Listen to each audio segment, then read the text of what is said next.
go back to the club. So go back to the club. So go back to the club. So go back to the club. I just want to go back to the club. Okay, so I saw Megalopolis, and out of all the movies that I have seen, this is by far and away the most recent one. So there are a lot of things that have to go wrong for us to get a movie like Megalopolis, but there are also a lot of things that have to go right for us to deserve seeing Megalopolis in an auditorium that's full, which is very rare. It's very hard to find. You probably won't find it anymore, a theater that's full to go see Megalopolis, but that's really the only way that you should subject yourself to seeing Megalopolis. So, for those who don't know, Megalopolis is Francis Ford Coppola's kind of big, I don't want to say vanity project, but it actually, I admire it for a lot of different reasons, none of which are related to anything that was on screen. First of all, Francis Ford Coppola, obviously most well known for films like The Godfather, Apocalypse Now, The Outsiders, all of that in the 70s, 80s. But what I like about his journey as a director, as an artist, is that it's evolved even now. So if you've seen films like, I believe it was called Twix with Elle Fanning a couple years ago, you won't be as surprised by how strange and disjointed Megalopolis is. And it honestly, it takes a lot of courage to evolve later in your career, especially when you've developed such a distinct style that works. People like to see it, critics like it, everyone seems to be happy about it. But if you, as a creator, aren't satisfied with that, then go ahead and start selling a lot of wine so that you can support your vanity project. I think that that is the lesson that we're learning from this movie. And not to say that there aren't good ideas in this film. I mean, they're not, but not that wasn't to say that there wasn't. No, but I do think that this movie had potential to be more than just a concept of a movie. You have a cast that's, for the most part, really great. You have a couple of people who you're not quite sure why they put in. Well, actually, you know why they put them is because they have been canceled, and Francis Ford Coppola made a big deal about hiring people who other people aren't hiring because of whatever public scrutiny they've been facing. And all that controversy around certain cast members aside, I do think for the most part they do a fine job in this movie. But again, they don't do. It's the whole thing of separating the art from the artist. Can you truly do that? I think that if this film were good, it would make an argument for you can. But since this movie has so many just flaws, it's hard to do that. It's hard to separate the two. Now, I know that this review is, all over the place, and I'm going to be going all over the place. It's going to be incoherent at points, but I'm taking inspiration from Megalopolis, the movie itself. So that being said, I understand what he's trying to say. I understand some of the themes that he's trying to touch upon, comparing America, Roman Empire, kind of the scrutiny that public figures are placed under. But a lot of it is convoluted, it's half-baked, it feels more like the downfall of what was believed to be a great man and him struggling to understand the world around him. And this is all that coming from not the film itself, but knowing everything that led up to making this film. That fills in a lot of the blanks that the film doesn't. And so when you actually, kind of see it, it makes you really sad. But it also kind of feels like something that's inevitable. Like, it doesn't provide a lot of hope, even though the ending is supposed to be kind of happy. Yeah, they got their Megalopolis or whatever. Spoiler alert, not that anyone's going to go see this movie. But that's not enough. I think that this film is very sad in just seeing the downfall of someone who was considered so great in this art form. This film, I don't think at any point money was the thing that this movie was striving to get back. I don't think they made this film with the intention of it being a box office hit.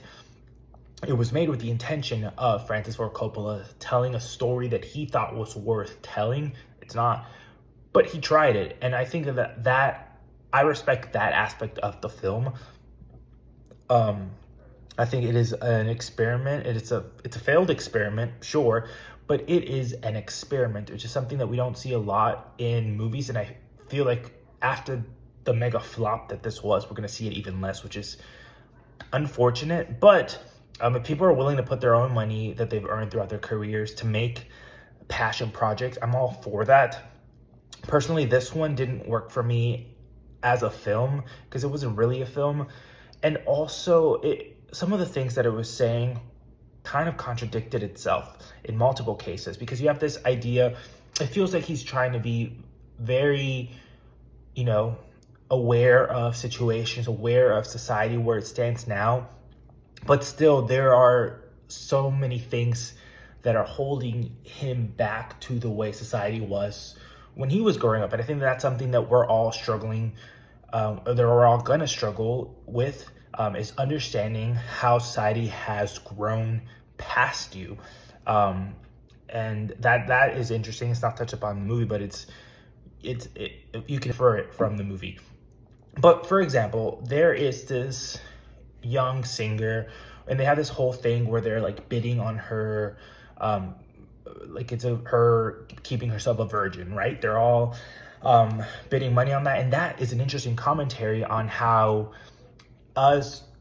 society, the patriarchy, or whatever you want to call it, places so much emphasis on making sure that women are pure until marriage, but they also want them to be wild and sexy. And it's something that you've seen with artists such as Britney Spears and so on and so forth. If you haven't read her book, go read her book.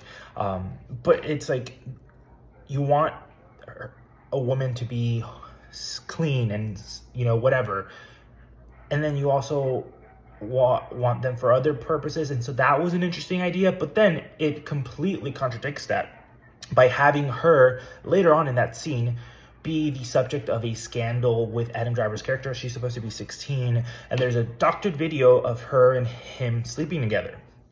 And what this movie does is that it then has, I forget her name from Game of Thrones. She's the main supporting actress in this film. It has her going to a birth certificate, finding out that, not only is she not underage, but also that video was doctored. So Adam Driver's character actually didn't do anything wrong. But even if he did, she was not underage. So she calls her a slut for lying about her age, which is like, why are you contradicting? You put out a good point about us subjecting women to these incredibly disgusting standards and preying upon their virginal status or whatever.